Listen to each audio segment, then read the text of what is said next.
This is Kelly Denise of the Starting Lineup, an all-women sports talk show.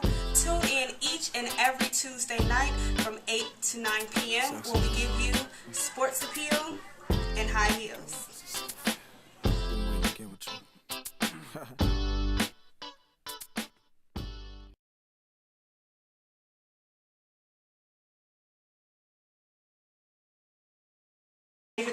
Now, before we start, I did say, and you can get on us at Twitter at Starting Lineup 1 to see, is Mike Brown a better coach than Byron Scott?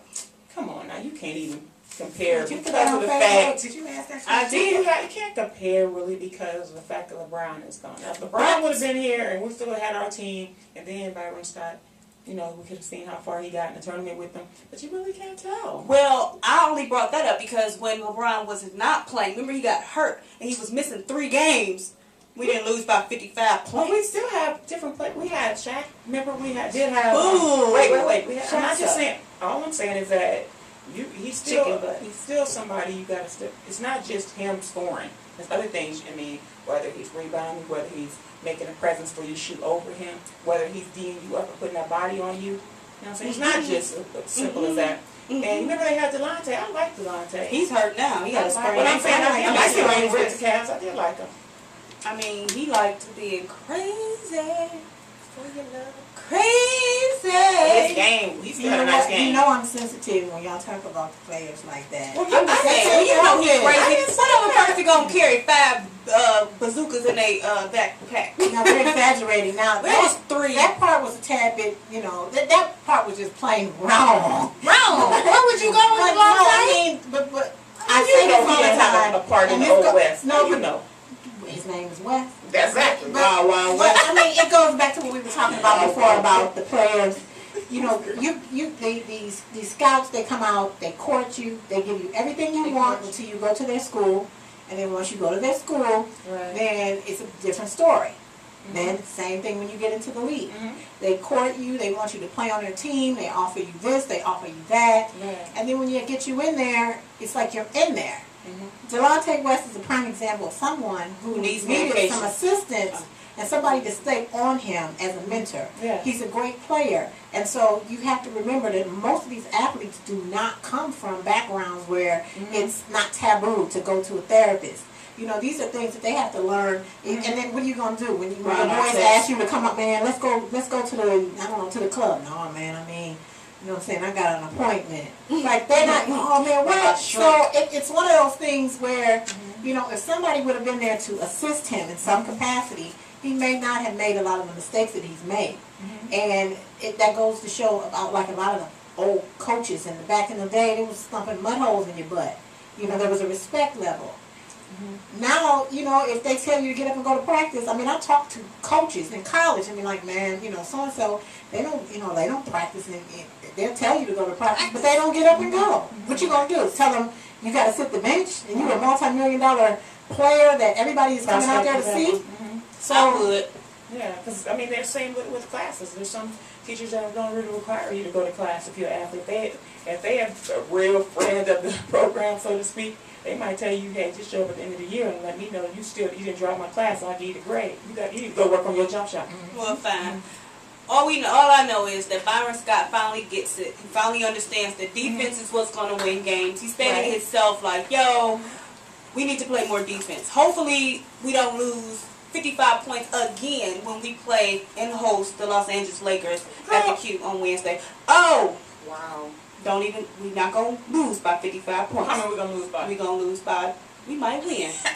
I mean, based on the last game. Based on the last game, so many. The Lakers had, right? I thought you went to get water when you got out. I did go get some water. I ain't smoked none of that. Well, I'm saying, stuff. you must be high if you think. Now, it's not like I'm not a Cavs fan, even though my grandma said she don't watch no losers. But I'm saying, I don't have a problem with them. We just don't have that player no more. We need a player like that. And I don't know who's coming out that's going to be able to fill his shoes. I don't think We're going to need more than one player because, you know, the truth of the matter is LeBron is I mean, he could do 3 positions. You know what? You know what I mean? He could play 3 positions. You're going to have to get 3 people to play that one. And it may not quite curl with the finance. We care about them. Wait, before you go there, let me ask you something. You made a good point. You made me think of something. When LeBron was there, they didn't really have to work to get their shot because he would do that. You know what I'm saying? You saw them stand around looking at LeBron. He exposed them. You know what I'm saying? So many things that he did, he required double team. So all you gotta do is slash and cut and get. You know, he gonna get it to you. He sees the court. He was the leader. He was the motivator. He came right in. I mean, I don't mean it, but it is what it is. He came right in. You know, as a rookie, I think it was Eric Snow that was the captain of the team. Straight after that, I mean, he was the captain from there on out. And see, that just, you know, shows leadership on his side. I mean, when they were playing for the Cavs, they had all kinds of little signals and, you know, all kinds of little hand gestures and, you know, all of those kind. I don't know, you know. That's your bones? What is that? These are bracelets. I didn't want him to jingle, so I put them under my jacket. Forget about the Browns. Talk about this. I wasn't finished. Here she goes. You got rumor has it. Well, rumor does have it. Well, rumor got it. We got 3 minutes to get what you want to get this. Well, go on. Okay, well, I'm going to say this. I want to shout out, first of all, to Maya Moore of Connecticut, because rumor has it, and that's not a rumor, that is she has the all-time leading score, I think, for all female basketball players. So I just think that that's wonderful. Good job, that's Maya. wonderful. I love her name. I like Maya. But yes, we will be having a new segment called Rumor Has It. And we'll be talking about all the drama that has happened, and you know, we'll put it in the last 2 segments because you know, there's a lot of stuff going on. Supposedly, there was something about, I didn't get all the news, but I think Donald Trump is interested in buying a basketball team, or he's interested in being a president too. Next. I mean, some rumors, but now there's some good stuff here. Eric and Jennifer Williams. Let me tell you about Eric Williams. He used to play for the Cavs, actually. He's a retired player. I think he's 38. His wife is that woman that plays on Basketball Wives. Jennifer, who's always crying. She's so beautiful. The only one that's married, like right. Well, not for long. That's what I wanted to tell you. She's filing for a divorce. She said in Life and Style magazine that she was basically fed up with his cheating. Well, you knew what you were getting into. I mean, go ahead. Right? They had marital problems. It's been going on through the whole show on VH1, so we should have known better. So I mean, finally, basically, she just came forth with claim. Oh, this woman. And the new news came forth and said that he has fathered a 3-month-old baby. Eric did? Or, no, 18-month-old baby. Little boy.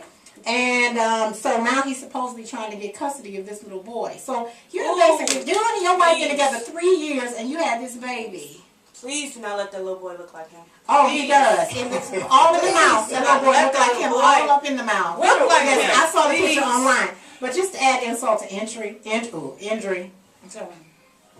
Jennifer got some naked pictures out. I saw them pictures. I did too. And I looked. I did.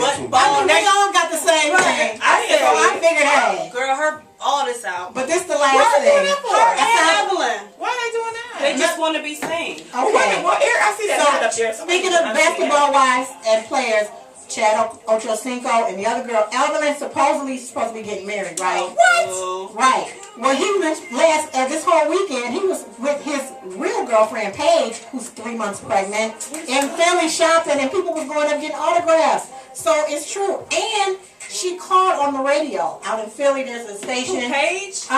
Paige called Chad Ochocinco on her cell phone and didn't tell him that she was on live radio, right on, what is that show, like, it's a radio show, 99 something. Yes, and she, I can't remember the lady's name, but she called him and she was like, yeah, so what, he was like, I told you I'm only kicking it with Evelyn for the popularity and the money. and I heard it, I heard it online, I heard the call. So these people need to stop it. Wake up, smell the decaf. Right. Juices. They folks is walking out. So anyway, Sean Rogers of the Cleveland Browns got picked up by the Redskins. They said he was a lazy player. So they was saying, we're going to see because of OJ. Oh, it's time for us to say bye-bye. OJ got his butt kicked by some skinheads. Peace. That's bragging together all the time. Thought it was true love. Women lie. It's like I sent my love with a text 2 times. Call cause I care, but I ain't getting no reply. Trying to see eye to eye. but it's like we both blind. Let's hit the